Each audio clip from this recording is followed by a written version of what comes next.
Bonjour à tous et à toutes, heureux de vous retrouver à Psy à la maison 60. Je suis désolé, j'en ai pas trop posté dernièrement parce que j'ai été très pris. Mais je ne vous oublie pas, il y a toujours énormément de sujets à voir, donc je lâche pas et je continue. Donc voici 60e vidéo de Psy à la maison. Et de quoi nous allons parler aujourd'hui? Nous allons parler de l'automutilation. Alors cette vidéo fait suite à une demande. Alors, qu'est-ce que c'est que l'automutilation? C'est très intéressant parce qu'actuellement, on en parle un petit peu. Dernièrement, on en a pas mal parlé dans la presse. Suite au Momo Challenge, des jeunes qui se font du mal à cause de challenges idiots. D'ailleurs, faites bien attention à ça. Regardez bien ce que regardent vos enfants, vos amis. C'est très important. Voilà. Alors, l'automutilation est l'action de s'infliger délibérément des blessures corporelles et appartient au trouble de la personnalité limite. Alors, pourquoi se faire mal physiquement? Alors ça, c'est une bonne question. Nous exprimons par la parole nos joies, nos peines, nos souffrances émotionnelles, notre mal-être, mais aussi notre bien-être. Dans l'automutilation, la personne n'arrive pas à exprimer son ressentir par la parole. D'accord? Elle ne veut pas exprimer sa douleur par les mots. Le corps n'exprime pas non plus le ressentir. Alors la seule solution d'expression possible est dans ces moments-là, pour le patient, le passage à l'acte physique. C'est-à-dire que si je me fais mal physiquement, j'attire l'intention sur mon état émotionnel. Alors cette vision est réductrice parce que le symptôme est beaucoup plus profond. Alors, on va dissocier deux choses, d'accord? D'abord, on va dissocier le physique du psychologique. Alors, on attaque par le physique. Alors, la scarification, le fait de se faire mal, entraîne un phénomène physique. Le cerveau, il sécrète ce qu'on appelle des endorphines qui apaisent. Alors, attention, ça apaise, mais ne soigne pas.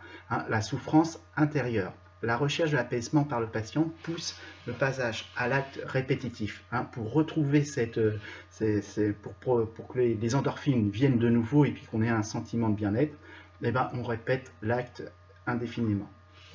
Alors, au niveau psychologique, parce que c'est surtout ça qui nous intéresse, on va dissocier trois choses. La première, c'est le ressentir affectif, une carence affective intense et profonde chez la personne. Donc l'expression de se faire mal physiquement, c'est pour exprimer une carence affective. Alors le ressentir émotionnel, qui sera le 2, c'est un sentiment de tristesse, de colère, de culpabilité.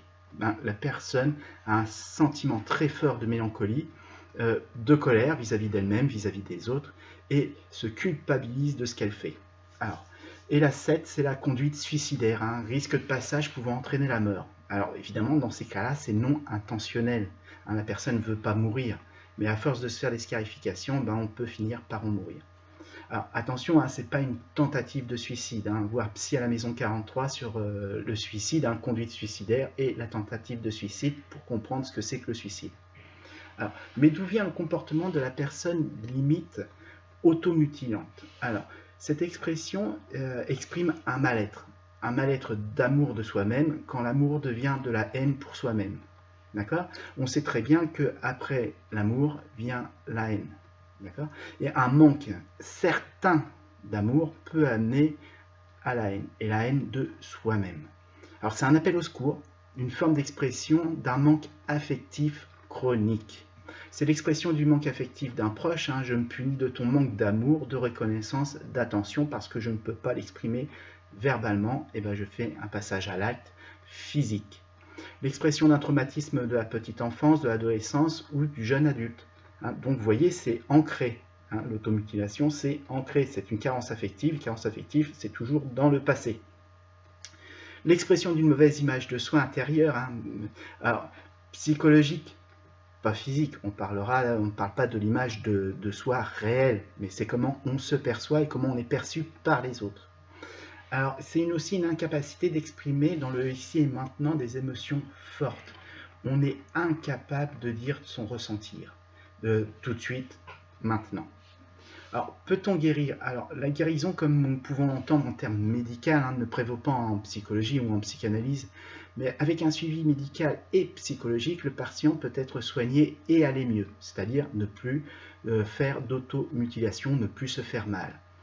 On peut mettre aussi, faire en sorte de mettre du sens à tout ça. C'est la compréhension de son symptôme par le patient. On lui explique pourquoi il se comporte comme ça, quelles sont les raisons, et on cherche ensemble à déterminer le moment exact où cela est intervenu pour mettre du sens. Alors évidemment, quand on arrive à mettre du centre, il y a un mieux affectif, émotionnel, hein. C'est-à-dire faire la paix avec soi-même, faire la paix avec soi-même psychologiquement et physiquement, ne plus se faire mal. Alors, il faut faire attention, hein, ce sont des passions émotionnelles fragiles. Dans un cas de trop gros stress, hein, d'angoisse, situation émotionnelle forte, la rechute et le passage à l'acte sont possibles. Alors, j'espère que cette petite vidéo vous en aura donné un petit peu plus, hein. Évidemment, on pourra aller beaucoup, parce que c'est beaucoup plus profond que ça. Et puis, en plus, chaque personne étant différente, chaque cas est différent. Mais dans l'ensemble, l'automutilation, c'est ça. Donc, faire très attention. Alors, évidemment, c'est pas parce que un proche, votre enfant a des petites égratignures qu'il s'automutile, d'accord? Mais il faut faire toujours attention, hein. Si vous détectez quelque chose, n'hésitez pas à en parler avec lui et n'hésitez pas à le faire suivre s'il y a besoin, hein. On ne laisse pas quelqu'un dans la détresse affective émotionnelle, ça va de soi. Je vous remercie, j'espère que cette petite vidéo vous a plu. Je vais en faire d'autres. Alors, la prochaine vidéo, je vais peut-être faire autre chose, revenir sur un fait d'actualité, puisque actuellement, hein, en France, il y a quelque chose qui est en train de se passer, hein, c'est le mouvement des Gilets jaunes qui sort de tout ce qui a pu être fait actuellement. Et je pense qu'avoir une vision psychosociale de cet événement peut être intéressant. Alors, évidemment, comme à chaque fois, je ne traite pas le sujet dans l'immédiat. D'ailleurs, on ne sait pas encore où est-ce que va aller ce mouvement. En tout cas, ils tiennent.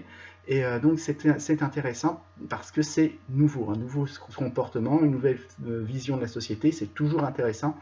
Donc, je finirai par l'aborder et vous parler un petit peu. Et puis, pour information aussi, hein, pour que comprennent un peu les francophones, parce que je suis beaucoup suivi à l'étranger par des pays francophones. Ce qui se passe actuellement, c'est qu'il y a un mouvement citoyen, hein, venant du peuple. On les appelle les gilets jaunes parce qu'ils portent des gilets jaunes que l'on met dans nos voitures.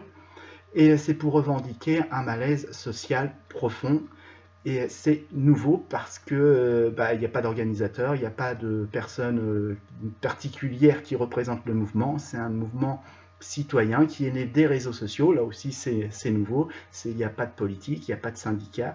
C'est vraiment les citoyens français qui veulent une nouvelle société, une nouvelle vision de la société. Voilà, donc c'est très intéressant, donc je ferai une vidéo.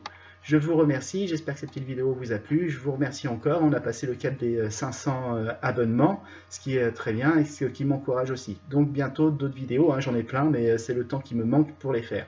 Mais je vais les faire, vous inquiétez pas. Merci, à bientôt.